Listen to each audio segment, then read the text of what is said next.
All right. Good Lord. I hope this works. Can you hear me? I can hear you fine. Can you hear me? Just so everyone at home knows, there's going to be moments of extremely loud noise, so you're just going to have to deal with it. It sounds good actually right now. It actually sounds quiet. Like just a I minute think ago. I think presently they're trying to be as quiet as possible for me. Oh, okay. So you've got an audience. That's kind of cool.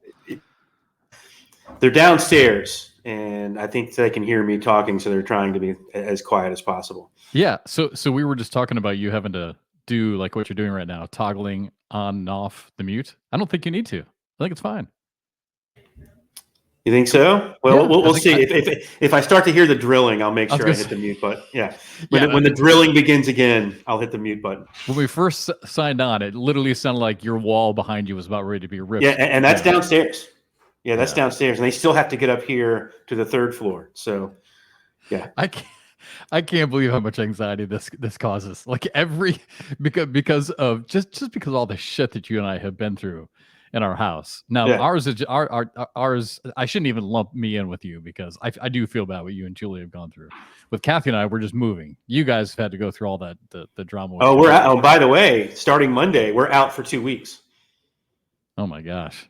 Well, we probably won't have a show next week, right? Because of Thanksgiving. Isn't it crazy that it's Thanksgiving, by the way? Yeah. We started talking about that downstairs a little while ago. I was like, wait a minute, what? Thanksgiving's next week? Yeah. but it's been funny because every week over the last 2 months or so that we've done the show, it just seems like every time we hop on to record, something pops up, whether it's on my end or your end. Yeah. We can prepare as much as we want to, but at 1 o'clock on a Wednesday or whenever we decide to record. Yeah. This is funny. I mean, we're thankful in a way because it wouldn't have happened like this. We just found out, like I said last second yesterday, like, hey, we have a crew available. We had something happen, so they're available. Can we come on in? Obviously we've been living in such disarray. It's like, yes, come in. But then then I was like, oh man, we got to record tomorrow. Exactly. So here we are. And also the anxiety that this causes behind the scenes with me because apparently StreamYard, which is the platform we use, threw out an update. So I was just trying to hit the record button, and now that's different. Yeah. So and I was on Around the ACL this week with Trey and Anthony and Mish. And of course, as soon as I sign on, I get the warning that there's a low signal indicator. What did y'all talk about? Like a panic attack. What did y'all talk about? That's a fun show to go on, by the way, I think. They do such a good job. I mean, I know we talked about them last week, but they do. I absolutely love that show. It's really, I mean, I compared it to Pardon the Interruption, but it's really more like Around the Horn on ESPN. Yeah, for sure. So, but no, they do a great job. It was fun. It was so I had my Clemson dad T-shirt on for Trey. Yeah. Did I tell you about that? What? When I went to the Clemson game? I knew you went. I didn't know. So all right. Quick story for those of you who watched Around the ACL. You're going to hear the story for the second time.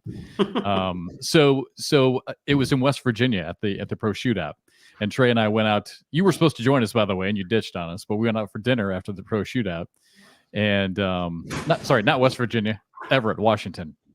Oh, okay. And so we went out for dinner, and the very unfortunate topic of age came up, which is a topic that you and I should never be a part of. No. But it turns out that if things had broke for me, that was good.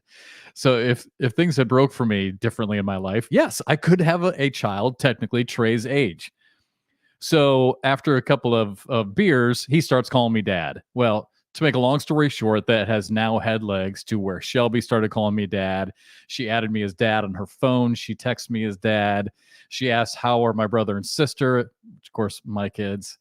I mean, this has spread to other players. It's spread to other staff members. So I could tell as I was driving to the Clemson-Syracuse football game 2 weeks ago, I could tell Trey, there was something that he had up his sleeve. He was just giddy. I mean, literally giggling on the phone. Like, I've got something for you when you get here. His voice would get higher. He's giggling.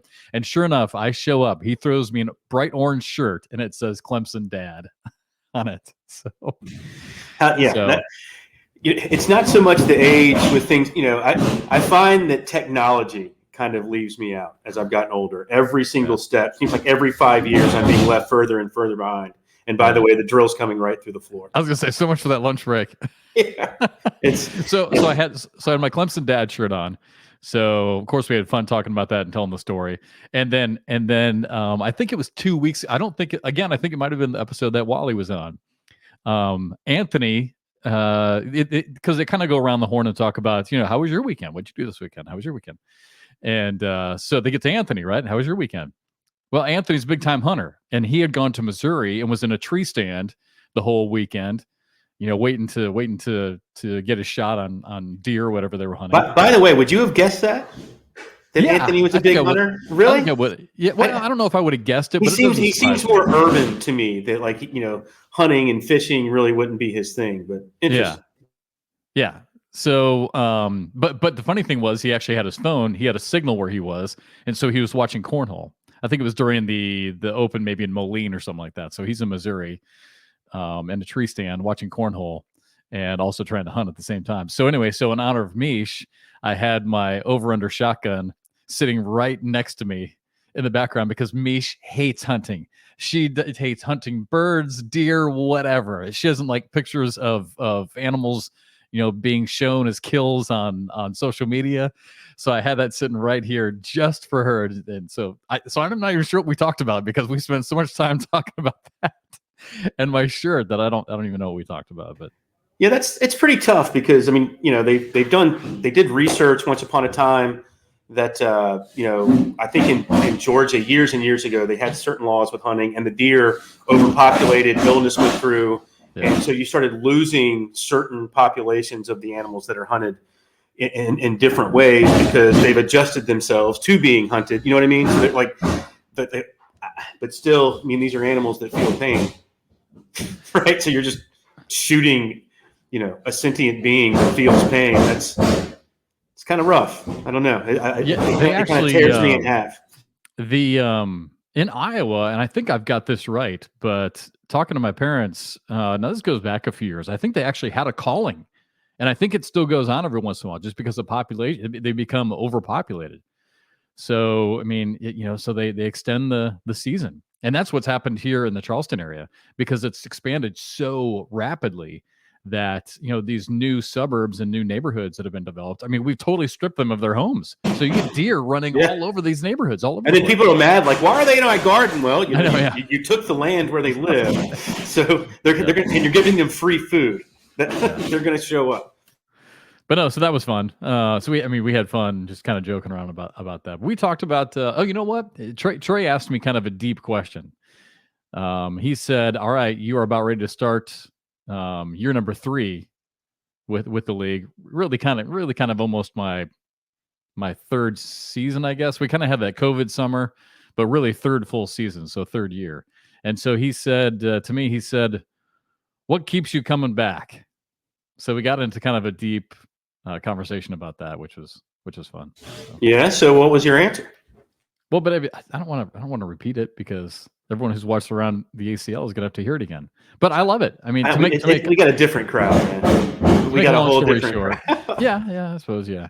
To make a long story short, I love it. I compared it to baseball, and you and I have probably talked about this. But back when I broadcast baseball for 10 years. And literally, I'm not making this up. Every day, everyone has their bad days, but 99% of the time, when I drove up into the parking lot at the baseball stadium, especially by the time I got to AAA with the Norfolk Tides, AAA for the New York Mets, that was great. I loved it.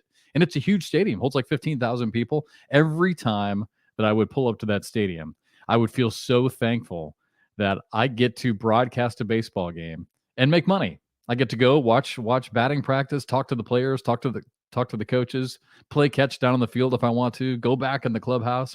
I absolutely loved it. And that's how I feel about cornhole. Every time I get on a plane to go travel to one of our events, I'm excited. I really am. I'm truly excited to go. I'm excited to see what happens. It's so unpredictable. And then the other thing I said is that I love the access to our players. There's been so much talk by you and me and by the other show about the sticky game versus the slide game. So this weekend, you know what I did? I spent 20 minutes talking to Matt Guy. And as soon as I got done talking to Matt Guy, you know who I called next? Noah Wooten. and I spent 20 minutes talking to Noah. And two very different stories, and two totally different philosophies, but the same exact objective. And it was just great to be able to have those conversations. And there's no other sport where you have access to the players. I can't call Grayson McCall, the quarterback for Coastal Carolina today, and talk to him for 20 minutes. I can't call Cliff Ellis, the head coach. Well, I probably could actually, but Cliff Ellis is still coaching there. Yeah, he's a basketball coach. How old is Cliff Ellis now? He's 71, 72? Wow, I thought he was older. Maybe 73. Because he was coaching at Clemson when I was a kid. That's crazy. He is 3 or 4 wins away now from 900 for his career. Huh. Yeah, he's been around a while. I mean, like I said, up there on the list. He was coaching at Clemson, I know, when I was in high school and in college. So that's crazy. You hate that, don't you? I can tell it's just annoying you to no end. It's awesome. What? There it is. Seriously, what happened to that freaking lunch break? I thought you said they were going to take a lunch break, and I thought you said they were like, yeah, apparently not. Yeah. So, and just like many people, we now know they're not listening. not at all. There's also a language barrier. Yeah, so it's all different. They don't care at all about what you're doing. So, well, hey, I'm super excited. We're going to be checking in with our guest here in just a couple of minutes, but super excited about this week's guest. Did you have anything for Meet Jeff and Bernie? I mean, I guess we kind of just. I mean, with the with the disaster of this place, I think that kind of fits in the Meet and Jeff Bernie. And I think that kind of I think we all kind of forget sometimes that everyone's got stuff going on in their own lives, right? Yeah. I think sometimes when we see the players and, you're not getting their best game, people have all this going on all the time. And I don't think we do a very good job of cutting each other some slack from time to time. Yep. It always amazes me. And now that I've gotten to the age that I am, because I've seen people with a lot of money, right? And I've seen people with nothing. And believe it or not, Bernie, I would say in my life, the people who have everything that they want seem to be the people who have the most unhappiness in their life. It's really been amazing to watch. I mean, I think to get that level of, I think you're talking about monetary influence and success. A lot of other things in your life have to be put on the back burner, and those other things in life are the things that tend to give people happiness. Right? I mean, your relationships, if you're a parent, your relationships with your children, it's just those things have to be put on the back burner if you want to take the time it takes to be a true success and to make a lot of money. You have to spend time making a lot of money. Yeah. And so it's a choice. And I think you're right. I think you see a lot of people that, because of all the things they've had to give up, and they're not, I don't know. I think you miss out on a lot when you make those choices. Yeah, I think so too. It's here's one for you. So it was interesting because I've got another birthday coming up. Unfortunately, seems like I just had the last one, but whatever. And my sister texted Kathy and said, "Hey, what does Jeff want for his birthday?" So Kathy asked me, and I thought to myself, and I'm like, I have everything I need. I really do. What I want is time. I want time to play golf. I want time to play cornhole. I really do. I really want to try and get better at this damn sport. But I want time. I want time to sit down and watch, a Netflix series. I want time to read a book. I want time to go to a movie. It's funny as you get older, the perspective, right? It's not a list of toys anymore or electronics or anything. I just want time. I mean, that's what I want. I mean, can't you make it? Or is it you got too many burners going that it's hard to make it? Yeah, too many things right now. But yes, you're right. Maybe that's on us as people just to try and make the time, because we set our schedules, right? We're the ones who make ourselves busy. Yeah. So I mean, it's a choice both ways, right? Yeah. I mean, like for me, I've never really had a lot of those toys. I've never really had a lot of that, except when I was younger and as a child, but none of that was mine. It was stuff that I had as a child. That doesn't count. You know what I mean? So, I guess I've made some choices that have gone the other direction to always kind of be somewhere and to be present. But, that's That's so you See, you would have been a missing. great dad. You would have been a great dad. Yeah, I would have been Mr. Mom probably. I could see that. You would have totally just dived in. I mean, you would have been other than I hate cleaning, right? and all of that stuff that would have Trust been me, necessary. if cleaning was a prerequisite to be a good dad, there'd be millions of bad dads out there. Fortunately, that's not a prerequisite. So, all right, we ready? Let's do it. All right. He is in the green room, ready for us. Our guest today is a proud graduate of Quinnipiac University's School of Communications. He is the CEO and founder of Energized Media and has been instrumental in developing and executing award-winning marketing and PR campaigns for just a wide variety of different clients, including Under Armour, Microsoft, Dick's Sporting Goods, Hugo Boss, Yahoo Sports, Timex, and many others. And also actually spent time working directly for tennis icon Venus Williams, helping her to support her businesses and interest outside of tennis. He's just an absolute grinder. He is a terrific person. And many people don't realize that perhaps his best campaign was convincing his wife to say yes when he proposed to her live on NBC's Today Show, which we will talk about. Wow. On top of all this, he's currently the director of PR for the American Cornhole League and a 3-time finalist for a Platinum PR Award for his work with the ACL. Please welcome to BoarderLine for the first time, Marlon Lewinter. What's up, Marlon? Thank you, Jeff. Yeah. Bernie. What's happening? What's up, Bernie? Bernie, I think for the record, you'd be a great dad, and I think that you should take up cleaning. Well, it's a little bit too late for the first one, and yeah, I should probably get better at the second one.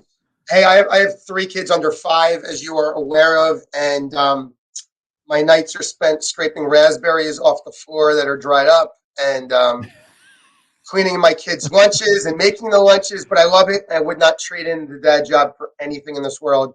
Jeff, I love the photos that you post on your college tour with your daughter. Beautiful stuff. Did you pick a school yet? No, I think it's going to be Clemson or Coastal Carolina. You know what? I think she wants to stay close to mom and dad. I think she's going to stay. It wouldn't surprise me if she does Coastal, but she's got a lot of friends who are going to Clemson, and she loves the big football and big basketball. Oh yeah, go to a big school. If I had it all to do over again, I would go to a bigger school. I did the small school route, and it's cool and all, but you kind of miss out on some of the big school things. Very true. I went to a very small school. I had no football team, so yeah, I wish I had that. My wife's a Gator, so I wish I had something like that, right? Where you can look forward to every. I don't have that like actual tie-in to the Gators, right? So on Saturdays it's on. I'm just you know. Yeah, at least you do. I mean, at least you got a little bit of a rooting interest, though. That's true. That's true. But I don't have that connection. Like, oh my God, remember we used to tailgate before the games, or Yeah. Other than that. Well, it's been so much fun to be on this journey with her, but the difficult part, Marlon, and Bernie and I have talked about this, is taking yourself out of it. Because even though she's my daughter and she's a lot like me, everyone's different. So I'm with you. I'm with both of you. I mean, that's why I went to Kansas. I mean, I grew up in Iowa, and I could have easily gone to a small school in Iowa, but I wanted to get away and go to a big. I mean, not that Kansas is Ohio State, but Kansas is a big brand, and so that's where I wanted to go. But just because happiness for you, as you'll find out, Marlon, happiness for you is not necessarily the same happiness for your kids. So it's really hard for me not to say, you sure you don't want to go to Clemson? You sure you don't want to go to Alabama? I mean, are you? So it's tough to take yourself out of it. Sure. And things have changed so much, right? There's so many different, like entrepreneurship was not like a major back in the day, right? Like, yes, you just, things are so much more specialized now, and you have a chance to really create a name for yourself when you pick that school and help build that growth for the next couple of years. Yeah, and like my son is that. I mean, he's an entrepreneur. I mean, he had zero interest in college, so there was no college tour whatsoever. He is working. He is creative. He's trying to find the next big thing. I mean, he's going to be one of those guys. He's going to find it one of these days. He's just finding his way right now, but one of these days, he's going to find something that fits a need. and it's going to take off. And you're so right, Marlon, because going to college back when we were younger, that was kind of the path, right? You graduated from high school, you went to college, you had kids, you got that job, and that was like your one path to be successful. And college was absolutely, you had to do it. You didn't even have the choice, even if you didn't want to go. Like me, I had no interest in continuing with school, but it was something you had to do. Yeah, there was no getting around it. Yeah, right. The old saying, right? You go, you get the gold watch, you stay at your same job forever, and that's it. Then you retire, they throw you a little party, and you leave. Like the world has just changed so much now, right? But look, you find what you love and you follow those dreams, and you can make anything happen. I think that's whatever it is in life, it's about passion, right? You find that passion and that drive and that energy to say like, hey, I want to create something. I mean, look at the American Cornhole League, right? I mean, like Stacy sees this idea because all these people are gravitating towards these backyard games, right? And cornhole is the game that people want to play the most of. And it's like, well, how do I take this to the next level? And how do I grow that? Like you see things and you can create anything. I love that. Well, that is a great segue, Marlon, and that's what we want to dive in with you about, is because you found that passion in marketing and PR, and you've worked for some big time companies. You've had a ton of success. And again, for those who don't know, so Marlon is now working, amongst many other things, as the director of PR for the American Cornhole League. So you basically, and Stacy, working behind the scenes to book all of these big time celebrities to come play at the Super Bowl event. So I guess my first question to you is, how did that partnership begin with you and with the ACL? And I mean, because people ask me that question all the time. They're like, how the hell did you get into broadcasting cornhole? So how did you hook up with Stacy? How did this whole Super Bowl thing start? How did you find all these celebrities who were interested in the game? Sure. Yeah. It's first of all, it's been an amazing ride. I mean, I'm beyond proud. When you didn't mention Trey over there. I mean, there's a lot of other people that play big roles in this organization, right, to get us to where we are. But yeah, I specifically didn't mention Trey. We don't like to talk about him on the show. He gets Clemson. enough attention. Talk about Clemson, right? Yeah. So let's see. I worked with Under Armour for a really long time. When I decided to make the move to Florida after my wife and I got engaged, and be close to family. Knew I wanted to have kids. Couldn't do that in Manhattan. I mean, not saying you can't have kids in Manhattan, but like in a small apartment, and it's just the lifestyle is extremely different. And then I was working down here with Venus Williams. I loved what I was doing for her, but working for an athlete alone is a very challenging job, right? There's just so many different angles to take there. And I was like, I always had this passion of going off on my own because I saw what other people were doing. And I'm like, I know I can do this and be successful at it. So I went off on my own. And then my old agency, someone had reached out to them, which was Stacy, saying, hey, would you guys want to handle the PR for us? And they said, we don't know if we could take on this project. It might be a little smaller for us, but why don't you talk to me? And Stacy and I had a phone call. We hit it off. I came out to Green Bay. I was blown away. There was doors opened at 10 in the morning. By 8 a.m., there were 200 people lined up. And I was like, wow, these cornhole guys are really serious about their craft. And I just fell in love with cornhole. And I love the stories behind the pros. Like I said, my first thing I said to Stacy was, he said, how do I build this league? Like, you need to humanize your pros. You have 256 ACL pros, and they all have these great human interest stories, right? And like, Cheyenne, being an entrepreneur and running her own cleaning service, right? Or Damon Dennis working in the Baby Bell cheese factory for 30 years, making the red wax that goes around the cheese. Like, those are really cool stories that we just have to highlight and talk about them and showcase what these pros do, and that they're honing their craft every single day, just like LeBron is shooting free throws or Steph Curry is shooting threes. Like, our pros every day are out there, improving their game. And it's like, we got to tell these stories to the right people and the right audience. And it sort of took off like wildfire, really.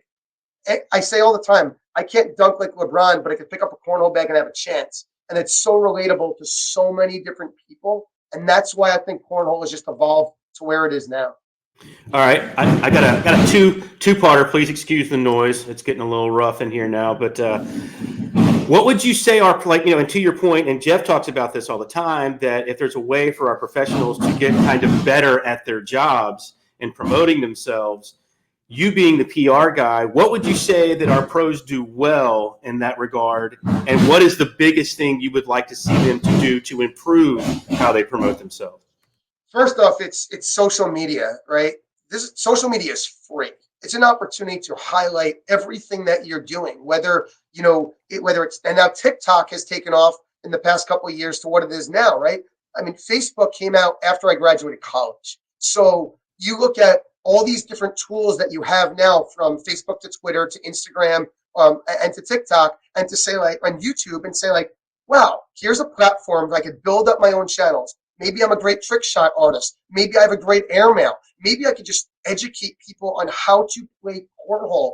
And even if your following is small at first, it doesn't make a difference, because you are providing a service and a niche that people are looking at and saying, hey, I want to get better at cornhole, so I'm going to come to watch X, Y, and Z pro play and check out these YouTube videos. I mean, Mark Richards talks about it all the time, that he turned to YouTube and was like, wow, cornhole is a professional sport, and I want to learn, and I'm going to watch these guys grow. So I think our pros, and some of them do it really well, and others are getting better at it. It's just a matter of taking advantage of these great tools in front of you and highlighting that, because that's putting that out there, and it allows other people to see what's going on. Now, that being said, you only want to put positive things out online, right? Because you want to showcase yourself in the best light possible. But it's a great platform to be able to have that. Tag the American Cornhole League in everything that you're doing. Tag your sponsors. Continue to showcase yourself, because the more eyeballs that get on that, it's great for the entire league and for the sport.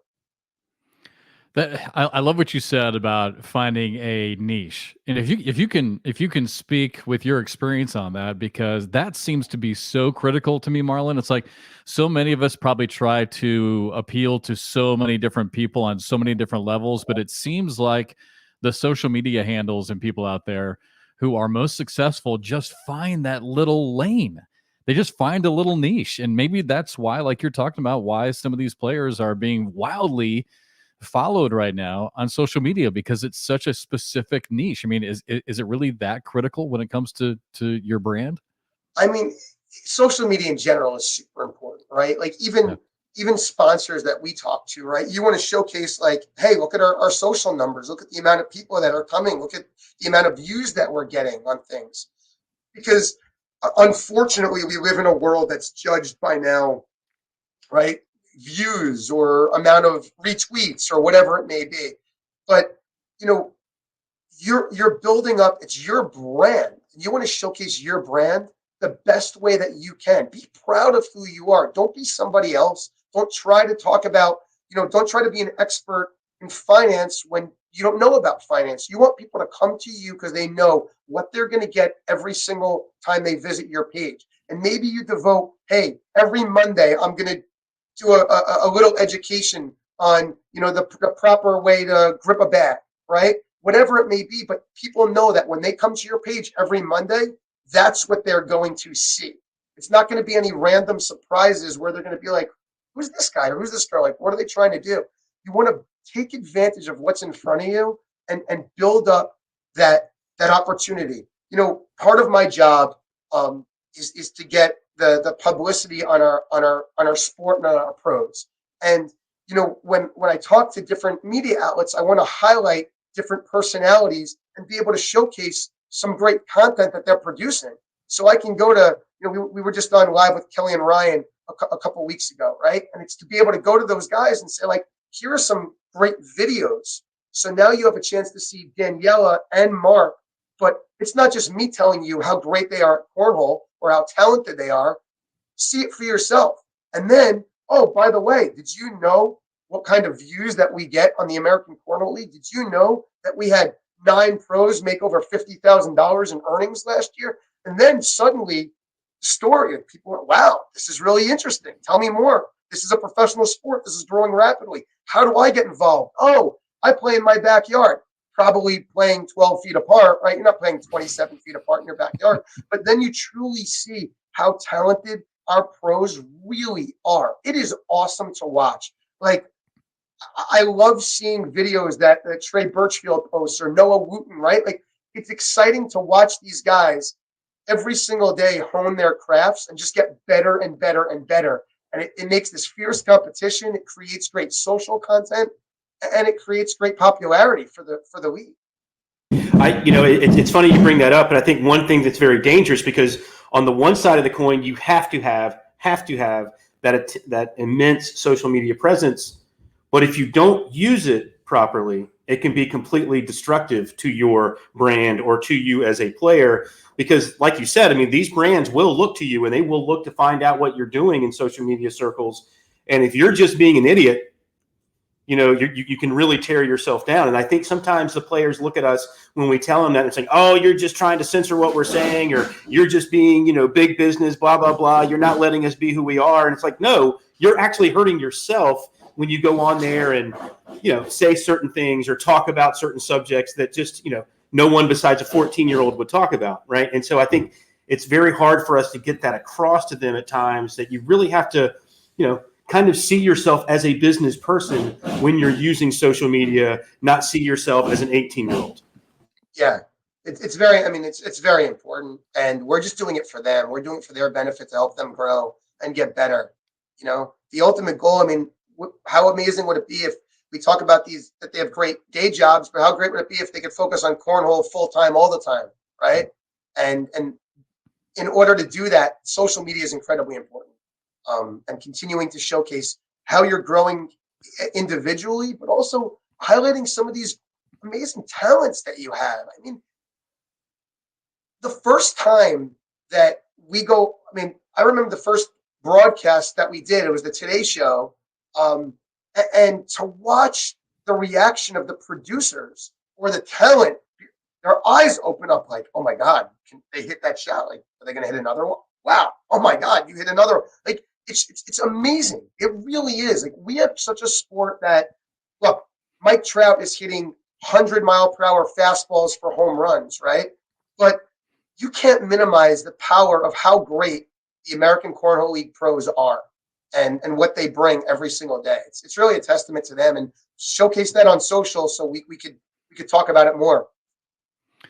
Hey, Marlon, how has your job changed since you first started making phone calls and talking about the American Cornhole League to now when you make those calls? Like when you called the Today Show 3-4 years ago, I'm not sure how that phone call went.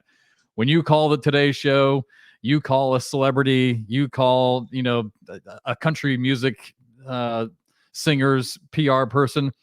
How much different are those conversations now than they were just 3 or 4 years ago? I mean, so much more. I just got off the phone before we came to do this today. I got off the phone with one agent earlier today, and then one literally right before here about playing in one of our Super Bowl events. And I don't want to mention the name, but pretty powerful name. And it's really cool to see. I had 3 agents after our World Championships actually call me and apologize for blowing me off earlier in the year, because I'm telling you, it's the best opportunity, for your talent, right? When we go through this process, it's not just any random celebrity. There's multiple things I look for. I look for passion. I look for enthusiasm. I look for people that don't take themselves too seriously, and people that genuinely love the game of cornhole. And it's funny because they're like, oh yeah, I love cornhole. And then they get out there and then they're like, oh shit, the lights are on. And I've never played this distance. Or now it's getting really serious. But it's exciting to hear agents and even celebrities themselves, one, talk about their experience that they've had with us, right? A couple of my friends ran into the situation a couple of weeks ago down here in Florida. He was the Boca Resort on a mini moon with his wife and his child because his wife's expecting. And my buddies went over and they were like, hey, my friend Marlon worked with you on cornhole. I said, oh, I had the best time. I love cornhole. Those guys were great. The experience was amazing. That is so cool to hear. Somebody, like, the experience just resonates with them, right? And I truly believe that we put on a first-class experience for all these guys, right? Any celebrity that arrives, when they step foot and they see they just see the floor, and then they see the crowds, and then they see 200 sets of cornhole boards and hear the thumping of bags. You can only get excited about that. There's no one that's going to be like, where am I? Like, and Brett Young, Jay Cutler, Deep Adi, a couple, like they've all expressed their love. For Zach Miller has texted me about getting more boards, how much he loves cornhole. It's honestly, it's amazing to see. I think people are going to be blown away by Super Hole this coming year, because we're going to have some really, I know I'm setting the bar really high now, but I really believe in what we're doing. And I think we're going to have some really impressive names take part next year. And real quick, just for those of you who are watching the show who maybe don't understand what Super Hole is or how it started, Marlon, if we can just rewind just real quick, because Super Hole, as far as, I mean, I've only been, this is my third year now with the league, but Super Hole started back, what was it, 2 years ago now, down in Fort Lauderdale. It's Sam basically Darnold versus Daniel Jones, Battle of New York at the time. Yeah, and it basically it was just one. It started out anyway as one single event that was the same weekend as the Super Bowl, just because it's kind of a natural fit, tailgating, cornhole, Super Bowl weekend.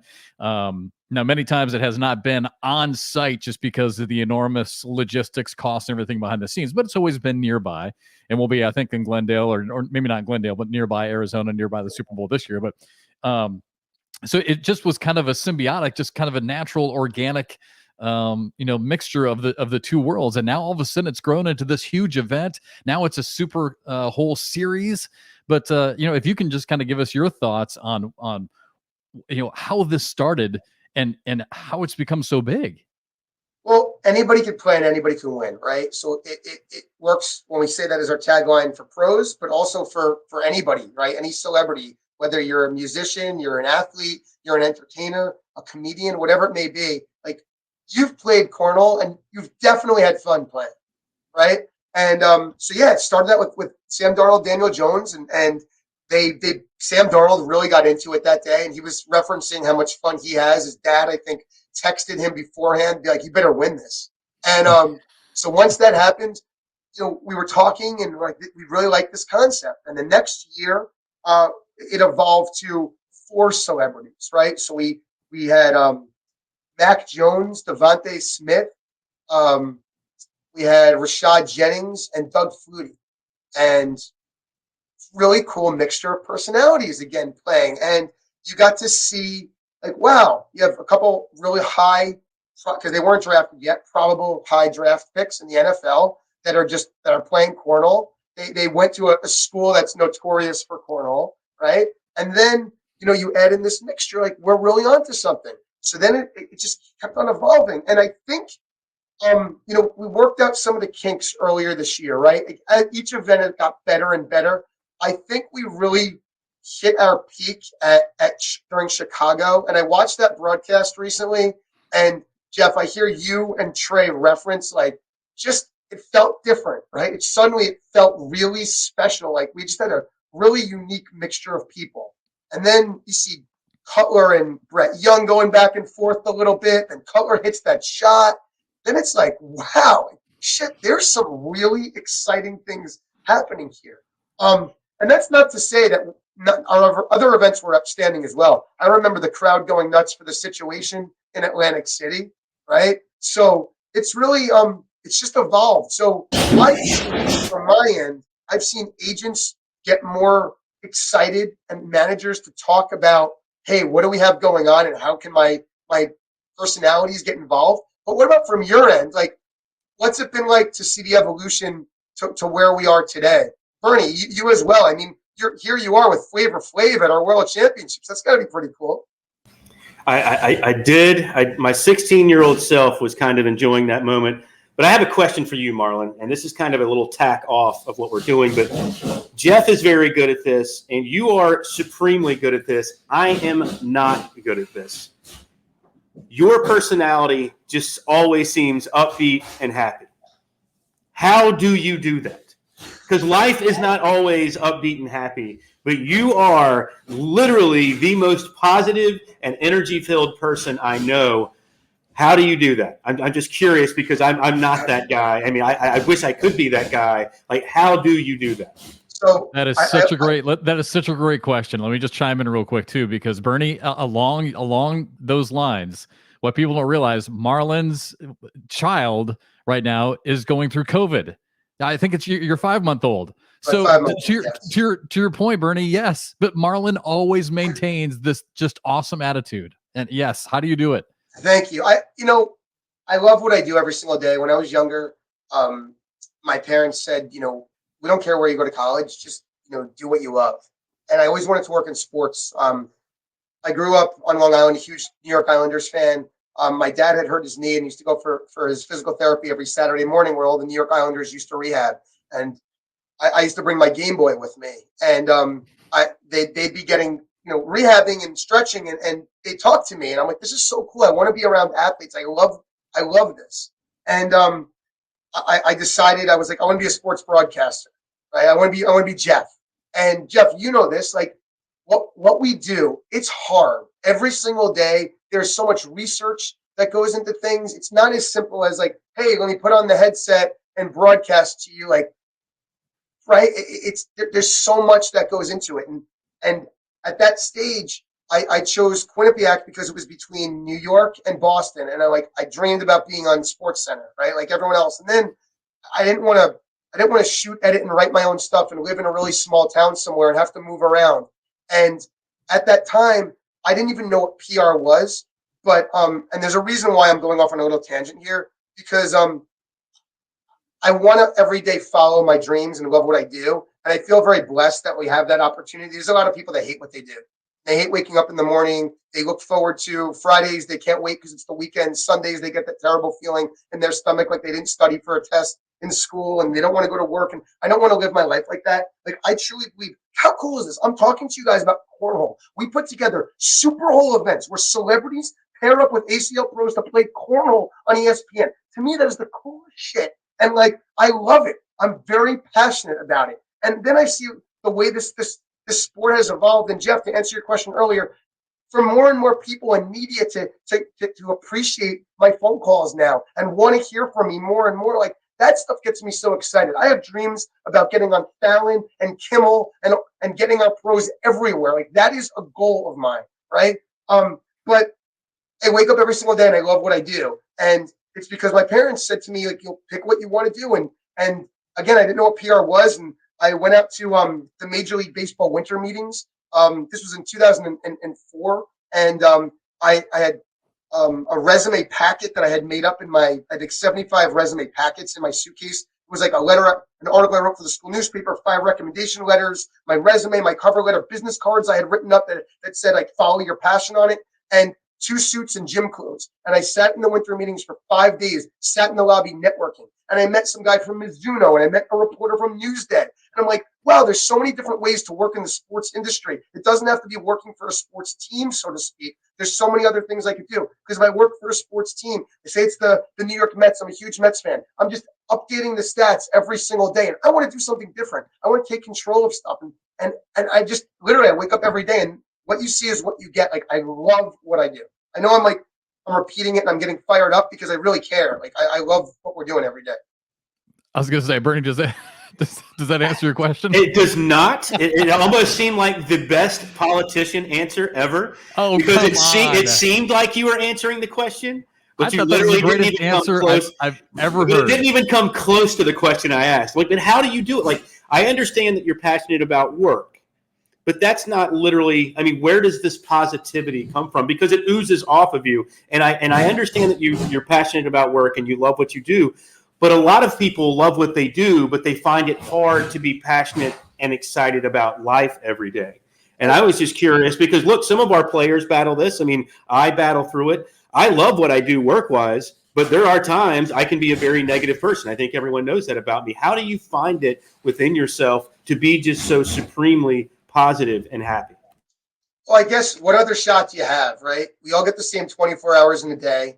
I have 3 kids under 5. I want them every single day to be happy. I want to teach them. I want my energy to rub off on them, and they feel the excitement about everything, right? Like, I have to make blippy, fun for them all the time. I have to create some funny dances in my kitchen. I have to make lunches fun. I have to put smiley faces with pancakes because I do it because that's just what's inside me, right? Like you have two ways of living, and I choose to take the positive route every single day, even when I have rough days for sure. My my little one has COVID. We all had COVID last week, so we were all getting over it, and it was hard. Like except for my 4.5-year-old had a show at school, and we're wearing masks around the house and doing everything we can to protect her. But like, I want her to make her show. I want her to be happy. I want her to see that I don't want you to see us at home and feel like we're miserable at home, right? So I guess you could say my kids motivate me every day, but I also think it's the world that we're in right now. Like there's a lot of people that are down, and if you put a positive spin on, you could have fun with anything. So that's just how I try to be. I hope that was a less political answer for you, Bernie. That was. Are you happy now, Bernie? I did like that you broached the subject there. That was nice. Hey, Marlon, we're going to run out of time as always. Real quick, we got like 2-3 minutes left. Since we're talking about family, tell us the story real quick about proposing to your wife and the whole campaign you put together to get her to say yes. Was it really on national TV on the Today Show? Yeah, it was on the Today Show. So back in the day, the Today Show had the Orange Room. I don't know if you remember this. They had created a cool Orange Room. I knew I was good friends with an anchor that used to be on the show, and because I worked with Under Armour at the time, I was introduced to a producer there, and the producer said, "All right, I told her I'm like, I know this is a long shot. Watch the Today Show every morning. Like, I want to do something different. I want to own a moment in time that nobody else can ever take away from me." And so she said, "All right, why don't we create a segment where we'll do a fitness segment and you'll be one of the male models. And because you work with Under Armour, you'll just wear all Under Armour stuff." I was like, "Oh, that sounds good." So she crafted up a note and she crafted up an email for me to share with my girlfriend at the time, just where she said, "Hey, we are going to make you a model for the show. And by the way, why don't you bring your girlfriend and we'll make you guys the fans of the day. And we'll even let your girlfriend have her hair and makeup done." So awesome. My girlfriend was like, "What is this? Like, where are we going to the Today Show?" And she always wanted to work in entertainment. So NBC arranged for a car to pick us up from my apartment. Little did she know that my parents and my in-laws were up from Florida, as well were my brother and sister-in-law. And the second the car picked us up, another car came in front of my apartment and picked up everyone else and put us in separate green rooms at NBC. And we get out there and they say, "All right, here's your script for the." So she's like, "We're not going to do the fitness segment anymore. Like, we are going to do the fitness segment, but first you guys are going to be the fans of the day. So here's your script." And my wife's like reading this. She's like, "How come he has one line?" And because my wife had to say something about daylight saving time. And I said, "But first," and then I went into my proposal. The ring was in my back pocket. I forgot to bring it out the first time, so I went down on a knee twice before I brought it out. But it was a really cool moment. It's actually helped me in my career. Humanize me a little bit with different people when I share that with them. And I have some other stories too. I don't want to take up too much time because Stacy says I talk a lot, which I clearly do. But that's my job, right? Well, yeah, we'll for sure have to have you on again because we got 10 seconds left, so we got to go. Hey, Marlon, thank you so much. I'm glad we finally were able to make this happen. You do an incredible job. Congratulations on all of the success and your hard work behind the scenes, and I cannot wait to broadcast the Super Bowl series again this year. Thank you, bud. Thank you guys so much. See you later, buddy. All right, Marlon. All right, man, I hate to cut him off. Every week, seriously, every week I feel like such an asshole because I got to cut everybody off. So fast. All right, bud, we got to go. Have a great week. I'll talk to you guys later. All right, buddy. All right. Thanks, everybody, for watching. Bye.